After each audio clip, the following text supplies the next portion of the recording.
ধুনীয়াকৈ এটা selfie point ইয়াত প্ৰস্তুত কৰিছে আৰু দেখিছে সেলফি পইণ্টৰ পৰা আমাৰ যাৰ নেতৃত্বত এই অনুষ্ঠানটো গঢ় লৈ উঠিছে অনুপ পাটকা ডাঙৰীয়া নামি আহিছে দেখিছে।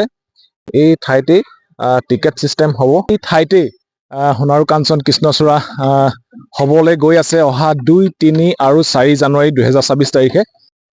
নমস্কাৰ বন্ধুসকল, আপোনালোক সকলোকে মোৰ চেনেল সত্যনাৰায়ণ অফিচিয়েললৈ স্বাগতম জনাইছোঁ। ইয়াত দেখিছে মই এতিয়া উপস্থিত আছোঁ সোণাৰু কাঞ্চন কৃষ্ণচূড়া যিটো ঠাইত অনুষ্ঠিত হ'ব সেই ঠাইত মই এতিয়া উপস্থিত আছোঁ। এটা সুন্দৰ পৰিৱেশৰ মাজত এই অনুষ্ঠানটো হ'বলৈ গৈ আছে। অহা 2, 3, 4 জানুৱাৰী 2026 তাৰিখৰ পৰা যি অনুষ্ঠান অনুষ্ঠিত হ'ব তাৰ 4 তাৰিখলৈ মুখ্য আকৰ্ষণ হিচাপে ইয়াত উপস্থিত থাকিব বম্বে ভেকিংছৰ নীৰজ শ্ৰীধৰ আৰু গৰিখানাথৰ এটা সুন্দৰ অনুষ্ঠান সন্ধিয়ালৈ।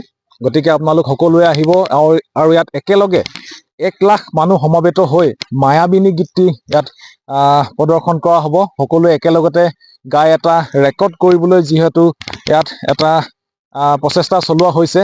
1 লাখ মানুহে একেলগে মায়াবিনী গীতটি গাব। যদিহে আপুনি এই অনুষ্ঠানত অংশগ্ৰহণ কৰিম বুলি ভাবিছে তেনেহ'লে আপুনিও এই অনুষ্ঠানত আহি অংশগ্ৰহণ কৰিব পাৰে। আৰু এই যিটো পেণ্ডেলটো বনাই আছে ইয়াতে অহা 4 জানুৱাৰী তাৰিখে বম্বে ভেকিংছৰ নীৰজ শ্ৰীধৰে গীত পৰিৱেশন কৰিব। লগত থাকিব গৰিখানাথ। এটা ডাঙৰ অনুষ্ঠান হ'বলৈ গৈ আছে আৰু ইয়াত প্ৰায় 150ৰো অধিক জনপ্ৰিয় কণ্ঠশিল্পীয়ে ইয়াত কণ্ঠ নিগৰিব অহা 2, 3, 4 তাৰিখে। গতিকে আপোনালোকে এই অনুষ্ঠানটো কেতিয়াও মিছ নকৰিব। এই অনুষ্ঠানটো হ'বলৈ গৈ আছে চৰাইদেউ জিলাৰ দিচাংপানীৰ গড় চাৰিআলিত এই অনুষ্ঠানটো হ'বলৈ গৈ আছে। গতিকে মই ইয়াৰ পৰিৱেশটো আপোনালোকক দেখাই দিব বিচাৰিছোঁ। এতিয়া গেটখন প্ৰায় সম্পূৰ্ণ হৈছেগৈ। কি সুন্দৰকৈ নিৰ্মাণ কৰি তুলিছে গেটখন দেখিছে। লগতে ইয়াত দেখিছেনে এটা ধুনীয়া কনচেপ্ট জুবিনদাৰ মায়াবিনী বুলি গীটাৰখনত লিখা আছে আৰু ধুনীয়াকৈ 3জোপা গছ দিছে য'ত সোণাৰু কাঞ্চন আৰু কৃষ্ণচূড়া গোটেই 3জোপা ইয়াত ধুনীয়াকৈ ইয়াত দেখাই দিছে। আপোনালোকে জানে প্ৰকৃতি সুৰক্ষাৰ কাৰণে এটা অনুষ্ঠান প্ৰত্যেক বছৰে পাতি অহা হয়, সেইটো হৈছে সোণাৰু কাঞ্চন কৃষ্ণচূড়া মহোৎসৱ। এইবাৰ 6ষ্ঠ বছৰত ভৰি দিছে আৰু এইবাৰ এটা ডাঙৰ ইয়াত অনুষ্ঠান অনুষ্ঠিত হ'ব। জুবিন গাৰ্গক মৰণোত্তৰভাৱে চিৰসেউজ বঁটা প্ৰদান কৰা হ'ব। ৰবি শৰ্মাক সাহসী কণ্ঠ বঁটা প্ৰদান কৰা হ'ব। লগতে ডক্টৰ অমিত বৰুৱাক মানৱ দৰদী বঁটা প্ৰদান কৰা হ'ব। এতিয়া আমাৰ মাজত আছে আমাৰ এই অনুষ্ঠানৰ লগত ওতপ্ৰোতভাৱে জড়িত থকা যাৰ নেতৃত্বত এই অনুষ্ঠানটোৱে গঢ় লৈ উঠিছে অনুপ পাটকা ডাঙৰীয়া, তেখেতৰ পৰা কিছু কথা আমি জানিব বিচাৰিম। ধুনীয়াকৈ এটা সেলফি পইণ্ট ইয়াত প্ৰস্তুত কৰিছে আৰু দেখিছে সেলফি পইণ্টৰ পৰা আমাৰ যাৰ নেতৃত্বত এই অনুষ্ঠানটো গঢ় লৈ উঠিছে অনুপ পাটকা ডাঙৰীয়া নামি আহিছে দেখিছে। এখেতৰ নেতৃত্বতে এই অনুষ্ঠানটোৱে গঢ় লৈ উঠিছে। মই এখেতৰ পৰা জানিব বিচাৰিম। দাদা, এই নমস্কাৰ। এই অনুষ্ঠানটোৰ ইয়াৰ উদ্দেশ্য আপুনি অকণমান কৈ দিয়কচোন আপোনাৰ ফালৰ পৰা। আপোনালোকে প্ৰায়ে জ্ঞাত, অৱশ্যে চৰাইদেউ জিলাৰ সকলো ৰাইজে জ্ঞাত, অসমৰ ৰাইজ সকলোখিনি জ্ঞাত নহ'বও পাৰে। আমি 2019 বৰ্ষৰ 1 ডিচেম্বৰৰ পৰাই গোটেই জিলাখনত সোণাৰু কাঞ্চন কৃষ্ণচূড়া পলাশ যিবিলাক আমাৰ স্থানীয়ভাৱে হোৱা গছ গছনি সেইবিলাক পৰিকল্পনা কৰি ধুনীয়াকৈ সজাই তোলাই ৰোপণ কৰি প্ৰতিপালন কৰি ডাঙৰ দীঘল কৰি আহিছোঁ।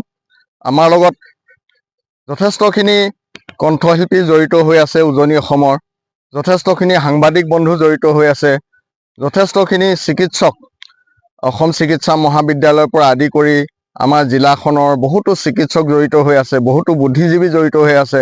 আমাৰ সংগঠনত এতিয়ালৈকে প্ৰায় 25,000 মান সদস্য আছে। সোণাৰু কাঞ্চন কৃষ্ণচূড়া বিভিন্ন অঞ্চলত আমাৰ আঞ্চলিক সমিতিবোৰ আছে। আমি সকলোৱে মিলিজুলি চৰাইদেউ জিলাখনক কেনেধৰণে এক প্ৰাকৃতিক সৌন্দৰ্যৰ এক সুন্দৰ পৰিৱেশ সৃষ্টি কৰিব পাৰোঁ তাক পৰিকল্পনা কৰি আগবাঢ়ি গৈছোঁ।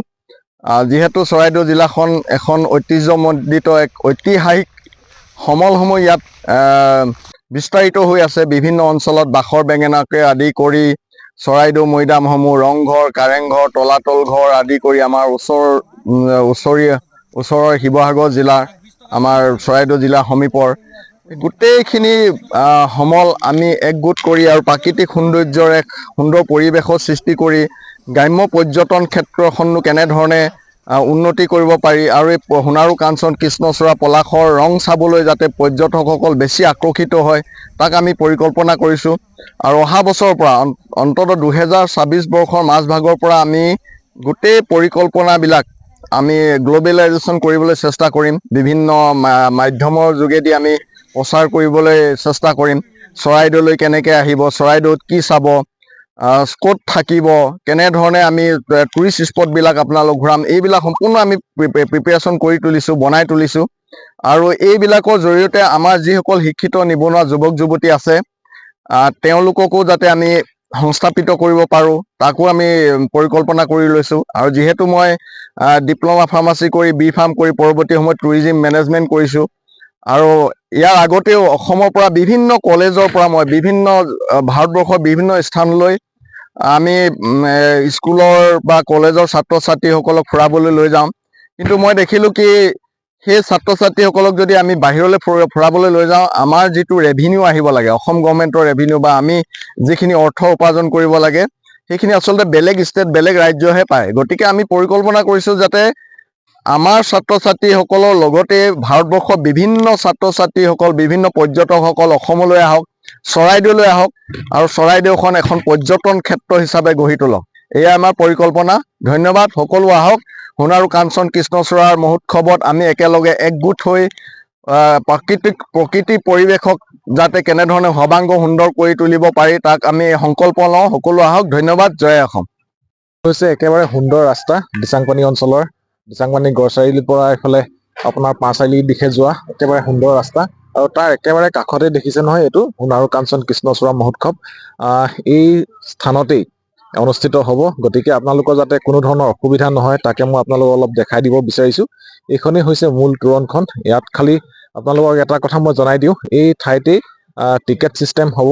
এবাৰ যিহেতু টিকেট কৰা হৈছে 3 দিনৰ কাৰণে 100 টকাকৈ প্ৰতিজন মেম্বাৰশ্বিপৰ কাৰণে 100 টকাকৈ যিহেতু লোৱা হ'ব। আৰু আপোনালোকে যদি অনলাইন ল'ব বিচাৰে তেনেহ'লে বুক মাই শ্ব'ত গৈও আপোনালোকে 100 টকা টিকেটটো আপোনালোকে সংগ্ৰহ কৰিব পাৰিব। নহ'লেও আপোনালোকে ইয়াত আহি টিকেট কাউণ্টাৰত আহি এইটো জেগাতে টিকেট কাউণ্টাৰটো বনিব, মই আপোনালোকক দেখাই দিছোঁ। ইয়াতে আহি আপোনালোকে সেই টিকেটটো আপোনালোকে গ্ৰহণ কৰিব পাৰিব। ঠিক আছে।